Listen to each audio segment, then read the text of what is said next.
வணக்கம். இந்திய நேரப்படி காலை 9:30 மணி செய்திகள். முதலில் தலைப்பு செய்திகளை காணலாம். அனைத்து துறைகளிலும் பெண்கள் முன்னிலை, பலரை ஊக்குவித்து தாங்களும் உயர்வதாக பிரதமர் மோடி புகழாரம். விவசாயத்தில் சிறந்த ஆராய்ச்சிகளுக்கு நம்மாழ்வார் விருது ஆண்டுதோறும் வழங்கப்பட உள்ளதாக தமிழக ஆளுநர் அறிவிப்பு.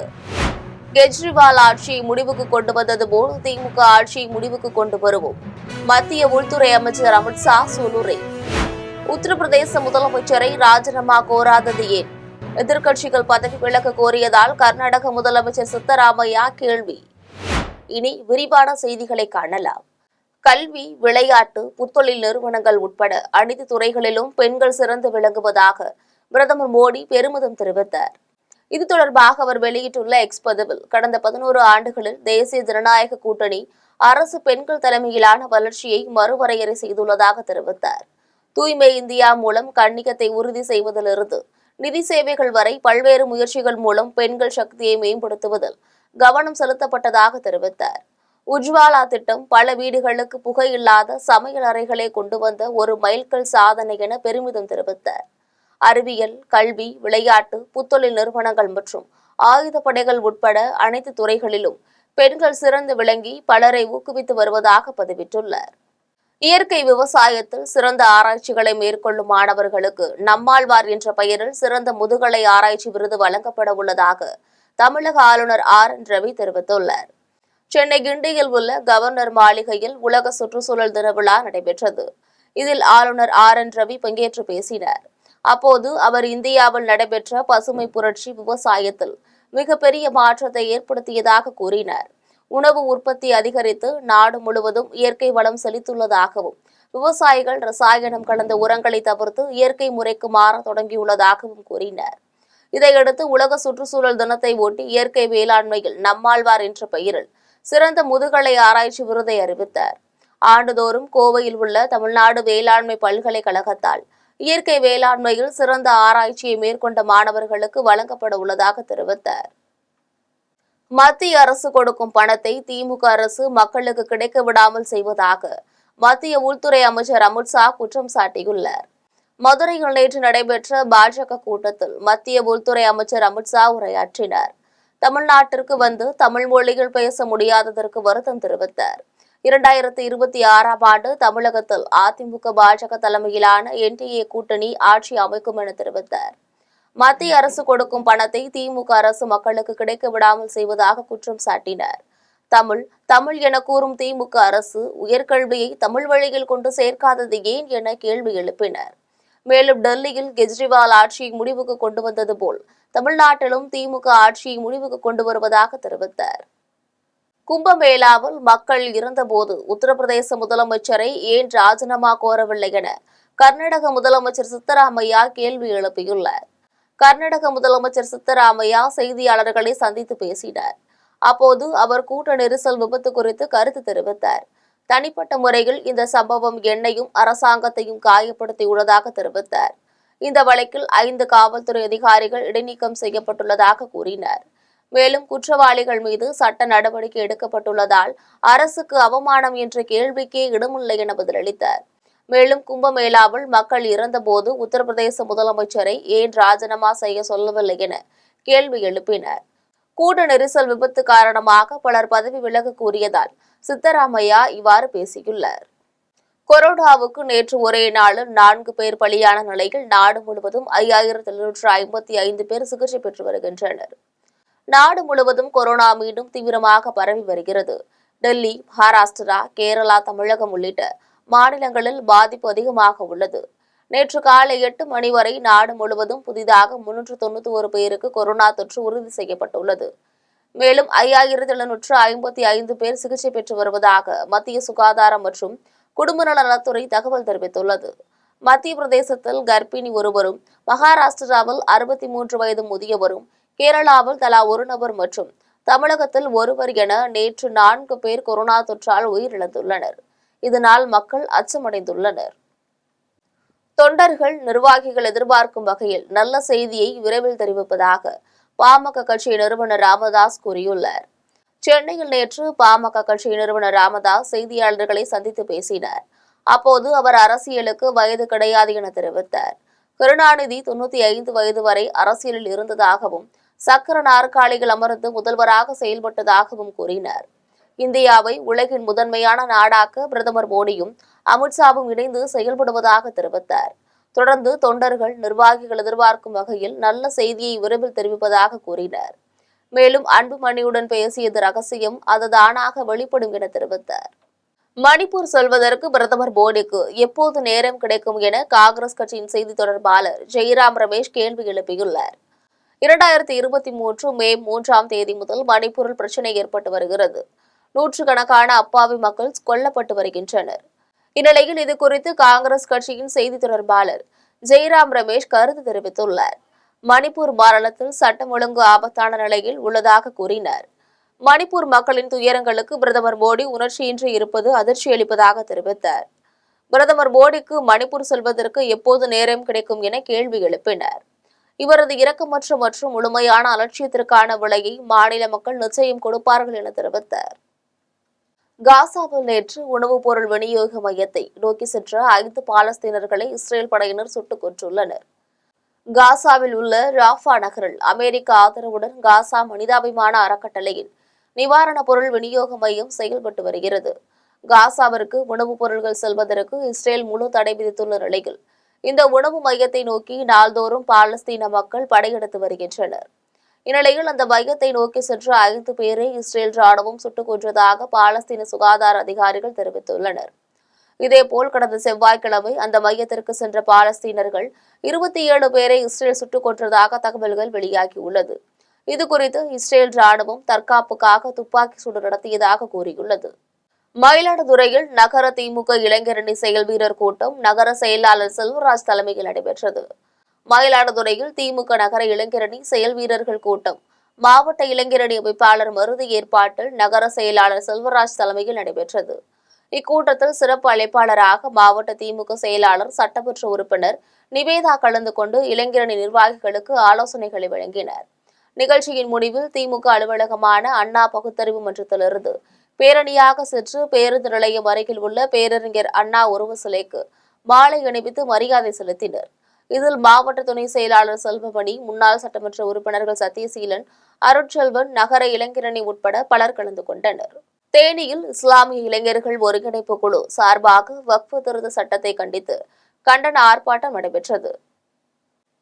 தேனி மாவட்டம் பெரியகுளம் அருகே உள்ள தேவதானப்பட்டி பகுதியில் இஸ்லாமிய இளைஞர்கள் ஒருங்கிணைப்பு குழு சார்பாக மத்திய அரசு கொண்டுவரப்பட்டுள்ள வக்ஃப் திருத்த சட்டத்தை கண்டித்து கண்டன ஆர்ப்பாட்டம் மற்றும் மாபெரும் பொதுக்கூட்டம் நடைபெற்றது.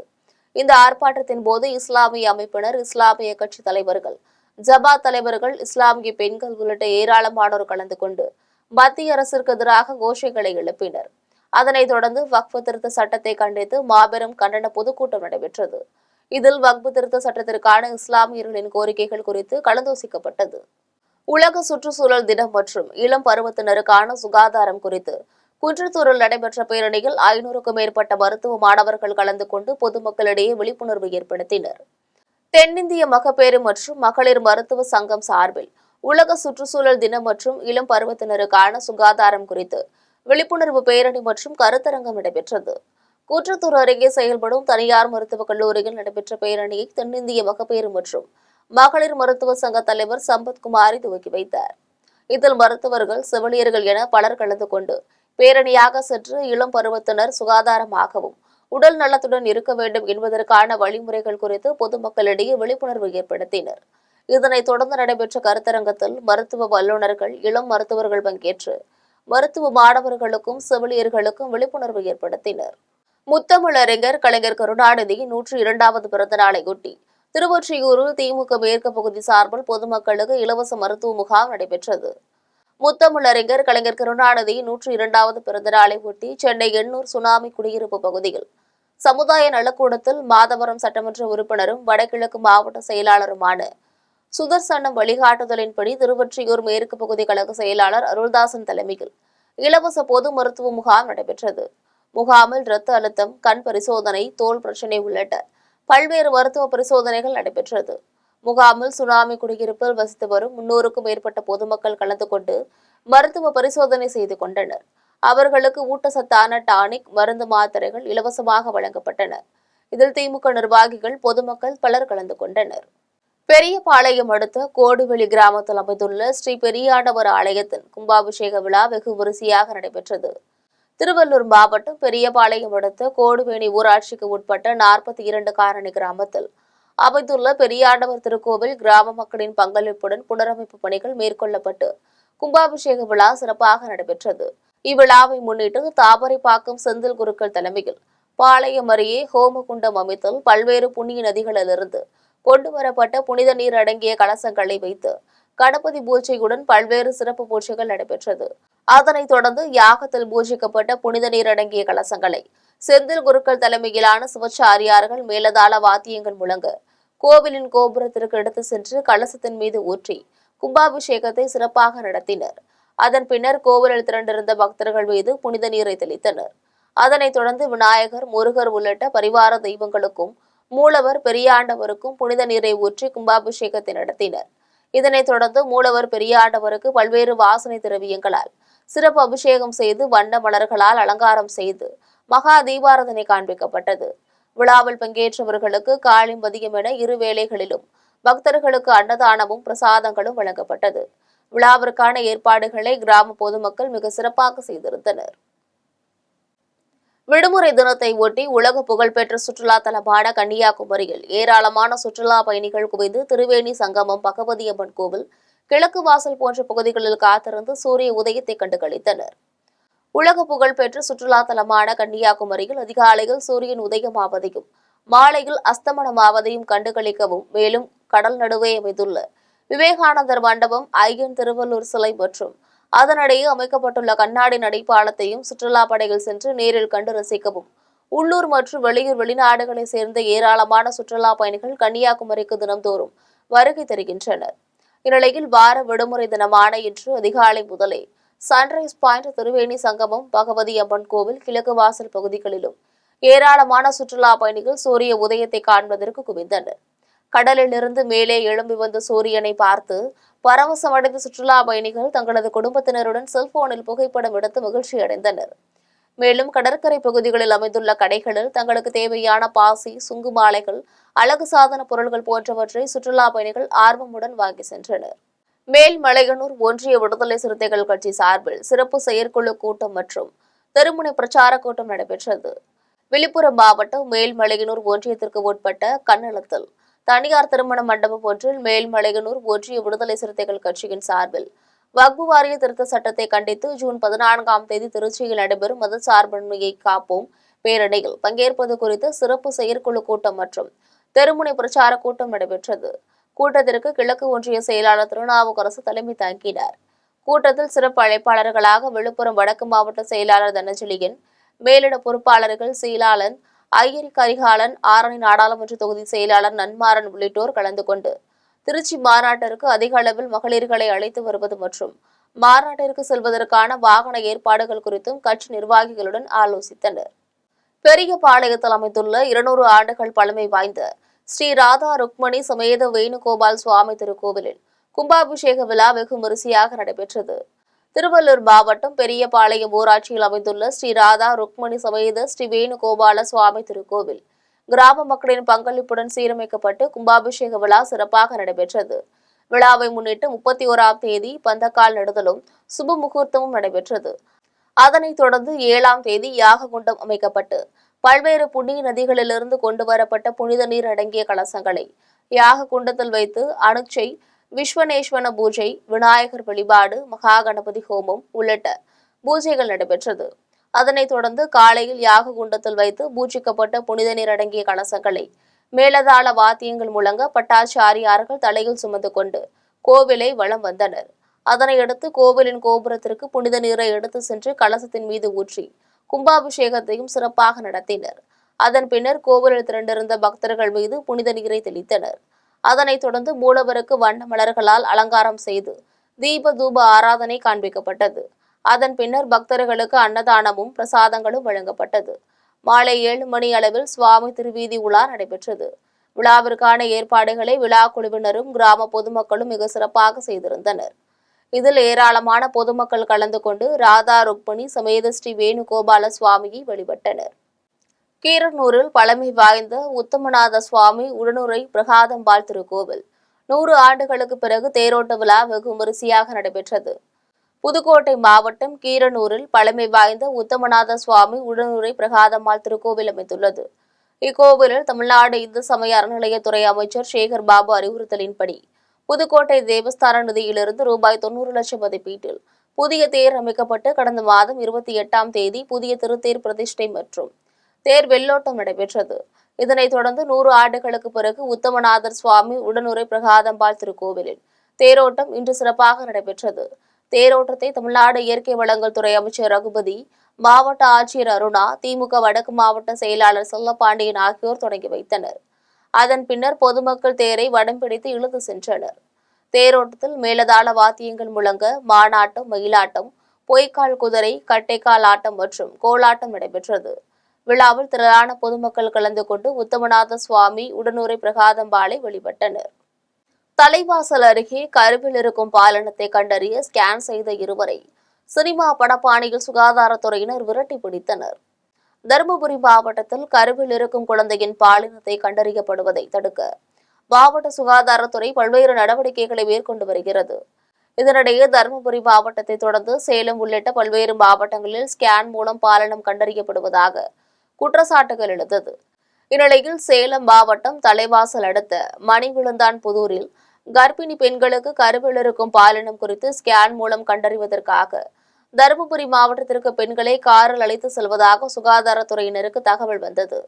தகவலின் பேரில் தருமபுரி மாவட்ட மருத்துவ மற்றும் ஊரக பணிகள் இணை இயக்குநர் சாந்தி தலைமையிலான குழுவினர் காரை பின்தொடர்ந்து சென்றனர். காரில் அழைத்து வந்த பெண்களை வீட்டின் மொட்டைப்பாடியில் உள்ள அறையில் ஸ்கேன் செய்ய முயன்றபோது இருவரை சுகாதாரத்துறையினர் கையும் களவுமாக பிடித்தனர். அதனைத் தொடர்ந்து இருவரிடமும் நடத்திய விசாரணையில் கள்ளக்குறிச்சி மாவட்டம் அரசகளத்தூர் பகுதியைச் சேர்ந்த ராமலிங்கம் மகன் மணிவண்ணன், சேலம் பனமரத்துப்பட்டி பகுதியைச் சேர்ந்த ராஜசேகர் மகன் பிரசாத் என்பதும் தெரியவந்தது. மேலும் அவர்களிடமிருந்து ரூபாய் 20,000 ஸ்கேன் செய்வதற்கு பயன்படுத்திய இயந்திரத்தையும் சுகாதாரத்துறையினர் பறிமுதல் செய்தனர். இதனையடுத்து இருவரையும் கைது செய்தனர். காரைக்கால் அடுத்த திருநள்ளாறு ஸ்ரீ தர்ப்பராண்யேஸ்வரர் ஆலயத்தில் வைகாசி பிரமோற்சவ விழாவையொட்டி ஸ்ரீ சனீஸ்வர பகவான் தங்கக்காக்கை வாகனத்தில் வீதியுலா வந்து பக்தர்களுக்கு அருள்பாலித்தார். புதுச்சேரி மாநிலம் காரைக்கால் அடுத்த திருநள்ளாற்றில் அமைந்துள்ள உலக பிரசித்தி பெற்ற ஸ்ரீ தர்ப்பராண்யேஸ்வரர் தேவஸ்தானத்தில் ஸ்ரீ சனிய பகவான் ஆலயத்தில் பிரமோற்சவ விழா கடந்த மாதம் மே 23ஆம் தேதி கொடியேற்றத்துடன் துவங்கியது. அதனைத் தொடர்ந்து தினம்தோறும் சுவாமி வீதியுலா தேர் திருவிழா நடைபெற்று வந்தது. இவ்விழாவின் ஒரு பகுதியாக இரவு ஸ்ரீ சனி பகவான் சிறப்பு அலங்காரத்தில் தங்கக்காக்கை வாகனத்தில் எழுந்தருளி பக்தர்களுக்கு அருள்பாலித்தார். வருடத்திற்கு ஒருமுறை மட்டுமே ஸ்ரீ சனி பகவான் தங்கக்காக்கை வாகனத்தில் எழுந்தருளி வீதியுலா வருவார். எனவே நள்ளிரவில் நடைபெற்ற விழாவில் ஸ்ரீ சனி பகவான் வண்ண மலர்களால் அலங்கரிக்கப்பட்டு மின் விளக்குகளின் ஒளியில் சகோபுரத்தில் எழுந்தருளினார். அப்போது மகா தீபாரதனை காண்பிக்கப்பட்டு வீதியுலா வந்தார். நிகழ்ச்சியில் தருமபுர ஆதீனம் ஸ்ரீ மாசில்லாமணி தேசிக ஞான சம்பந்த பரமாச்சாரிய சுவாமிகள், தருமபுர ஆதீன கட்டளை ஸ்ரீ சுப்பிரமணிய தம்புரான் சுவாமிகள், ஆலய நிர்வாக அதிகாரி அருணகிரிநாதன் உள்ளிட்ட ஏராளமான பக்தர்கள் கலந்து கொண்டு ஸ்ரீ சனி பகவானை வழிபட்டனர். மீண்டும் தலைப்பு செய்திகள். அனைத்து துறைகளிலும் பெண்கள் முன்னிலை, பலரை ஊக்குவித்து தாங்களும் உயர்வதாக பிரதமர் மோடி புகழாரம். விவசாயத்தில் சிறந்த ஆராய்ச்சிகளுக்கு நம்மாழ்வார் விருது ஆண்டுதோறும் வழங்கப்பட உள்ளதாக தமிழக ஆளுநர் அறிவிப்பு. கெஜ்ரிவால் ஆட்சியை முடிவுக்கு கொண்டு வந்தது போல் திமுக ஆட்சியை முடிவுக்கு கொண்டு வருவோம், மத்திய உள்துறை அமைச்சர் அமித்ஷா சூளுரை. உத்தரப்பிரதேச முதலமைச்சரை ராஜினாமா கோராதது ஏன்? எதிர்க்கட்சிகள் பதவி விலக கோரியதால் கர்நாடக முதலமைச்சர் சித்தராமையா கேள்வி. இத்துடன் செய்திகள் நிறைவடைகின்றன. மீண்டும் செய்திகள் மதியம் 1:30 மணிக்கு. உடனுக்குடன் செய்திகளை காண ஜெம் லைவ்.tv என்ற இணையதளத்தில் இணைந்திருங்கள். நன்றி, வணக்கம்.